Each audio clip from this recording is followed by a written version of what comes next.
क्षणे तुष्टा क्षणे रुष्टा तुष्टा क्षणे क्षणे अव्यवस्थितं चितानं प्रसादोपि भयंकर।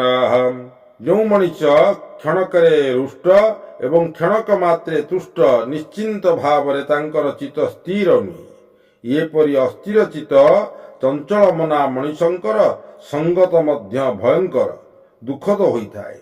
यदि कौनसी व्यक्ति टिके आगु मधुर कथा कहूला, टिके आगु मधुर कथा कहूला, टिके तार स्वार्थरे किछि आंच आसिला माने से कौन करिवो विषमय वार्ता आरंभ कर दिए। यदि आपण माने बंधुत्व करिथंती कहा सहित, से बंधुत्व चिरंतन सत्य हवा दरकार। आज से बंधु थिला, काली से आउ बंधु नाही। कौन हैला ना तांकर झगड़ा हो गला, से बंधुत्व दूर हो गला।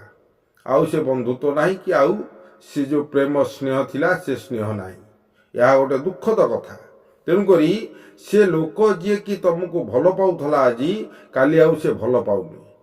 तेणुकरी ए भली काम करवा लोक ठारू दूर रहिबा दरकार। जदि आंक सहित कौनसी बंधुता पुनराय स्थापन कल ताहले विपदरे निश्चय पड़िबो, कारण तार मनरे ईर्षा भरी रही। से दिने ना दिने तुमको दुख प्रदान करिबो।